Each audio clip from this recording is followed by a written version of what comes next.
Hello ladies and gentlemen, welcome back to Watch Addiction Watch Reviews. Today we're taking a look at a new brand coming to Kickstarter pretty soon.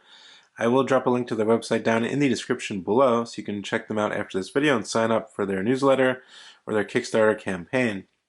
Now this is a kind of vintage inspired 70s style racing chronograph.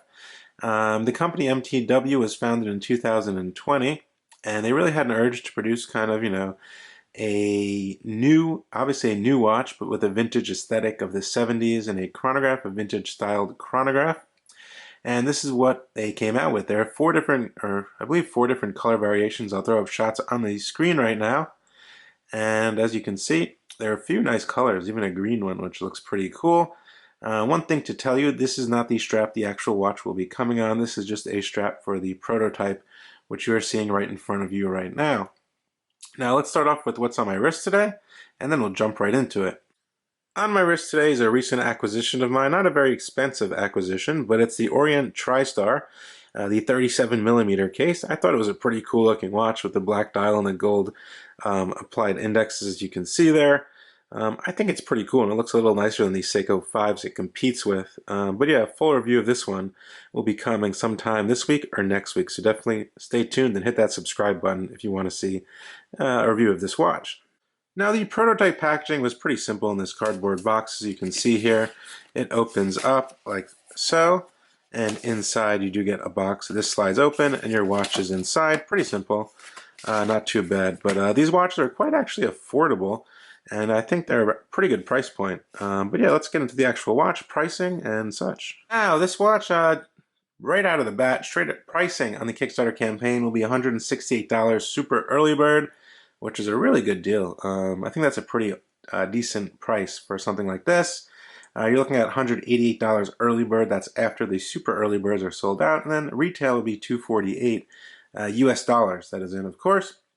And yeah, some basic stuff about this watch. Well, it's obviously housed in a solid 316L stainless steel case. We're looking at a 40mm diameter here. We've got a pair of 20mm lugs. We're looking at a lug-to-lug of 47mm, which is really nice for a chronograph. Case thickness with the domed crystal, you're looking at 13.7mm. Without the domed crystal, you're looking at 10mm. So it's really, really nice, the proportions of this watch.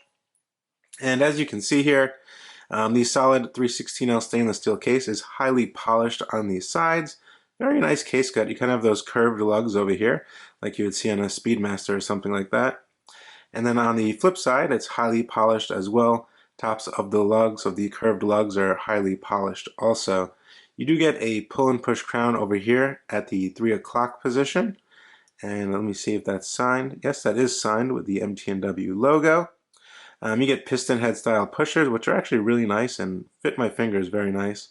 Very easy to push and actuate for this chronograph, which I thought was pretty cool. Now the crystal is a hardened domed crystal, as you can see here. Very nice dome, pronounced dome for that vintage 70s aesthetic. And of course we do have that tachymeter in a kind of vintage style going around there. Not that many people use a tachymeter to calculate speed and distance. But yeah, it's always nice to have it, and of course completes the whole, theme of the actual watch.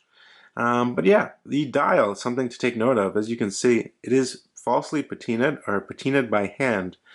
So each one of these watches is patinaed by hand, which means each watch will not look the same, the dials, making each watch truly unique in my honest opinion there, which is pretty cool. So no two watches will look exactly alike.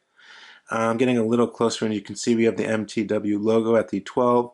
You have applied indexes, which are highly polished for the hours. Then you have minute markings as well. We do get 3 subdials, a 24-hour subdial over at the 3 o'clock position. You get your 60-minute chronograph countdown.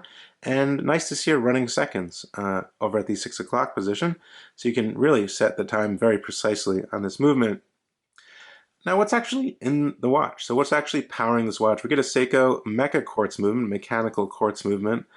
Most of you guys are very familiar with those movements. It has a sweeping second hand of the chronograph, the actuation of the pusher for the start and stop, and the chronograph actually feels like a mechanical chronograph. It's kind of like a Seiko module for the chronograph push combined with a quartz movement. It's basically a quartz movement within a couple of joules for the actuation of the chronograph pusher to make it feel a bit more mechanical. It does run on a battery. They are very accurate as well. I've seen tons of watches with this movement. They're quite popular. They function very nicely. The batteries do last up to a couple of years, which is nice. And I think it's okay, especially for this price at $168. And they also will include a free pouch as well, as he told me in the Kickstarter campaign, which is pretty nice. But even with that nice domed, profound domed crystal, very legible, the dial, as you can see here. I think this version is very nice and true. I like the deep black subdials with that kind of off-white sandish color patina dial. Looks very vintage to me. Case back. Case back's very simple, screwed down, brushed circular stainless steel with the logo deeply engraved there. Pretty simple, nothing really to see there. It actually functions this movement. We get one position here, pull out. That's a ghost date. And then the final position is the hacking position, and we can set the time here. There is a little loom on the hands as well, if you didn't notice, on these long sword hands. I'll set the time to 10:10. Push that back in, everything functions as it should. Let's start the chronograph. As you can see, you get a nice smooth sweep of the sweeping chronograph hand. You can time up to 60 minutes, stop it, reset, everything flies back and lines up perfectly, very nice. Now the strap, don't mind the strap because this is not the actual strap the watch will be coming with. It's just a strap for the prototype. Even though it doesn't look that bad. But yeah, definitely a nice kind of NATO style band or something like that. Or even a two-piece NATO, or a nice genuine leather vegetable band or something would look pretty nice on this watch. But yeah, the case cut and finishing is very nice, very smooth. There are no sharp edges on the undersides, which I do appreciate. And yeah, what do I think about this watch? Well, I think it's very nicely executed. I like the kind of vintage style tachymeter. I like that they're doing this patina dial. Every watch is not going to look the same. I think that's pretty cool.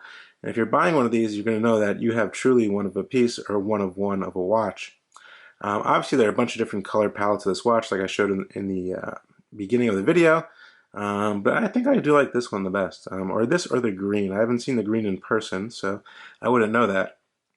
There is a little bit of loom as well on the hands, nothing too crazy. This is a vintage style chronograph, so I do keep that in mind. But yeah, other than that, I think they really knocked it out of the park on the case cut and design and the overall domed crystal. I think it really fits that nice aesthetic of the 70s and racing, which is pretty cool. I'm going to throw it on my 6.75 inch wrist and see exactly how it fits. It's 47 lug to lug, which is really the perfect size for my wrist. Here's how the watch would look on a 6.75 inch wrist. It fits perfectly across, very nice, very easy to read. That nice domed crystal gives that nice vintage aesthetic. I really like that. I think more brands in their vintage watches need to really put more of a profound domed crystal like this one they did here. Like I said, don't mind the strap because this is not the strap that will be on the final versions. But other than that, very comfortable, very easy to use.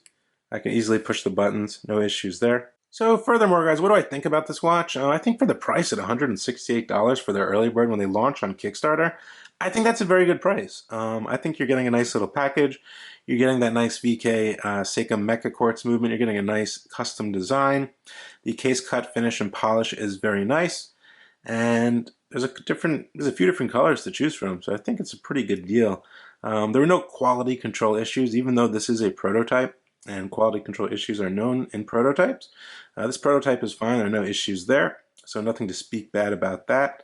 Yeah, but if you're in the market for a vintage styled watch and don't want to spend thousands of dollars and having to repair a movement every year, searching for parts for that movement that doesn't exist anymore, and there's a whole bunch of things, maybe this is something for you. Let me know what you think down in the comment section below as usual. This is Watch Addiction Watch Reviews with the MTNW vintage styled chronograph, which will be released on Kickstarter pretty soon. If you sign up for their newsletter in the description below, they will send you a notification before they launch. Alright, anyway guys, definitely hit that subscribe button, hit the like buttons, and hope to see you guys real soon. And take it easy.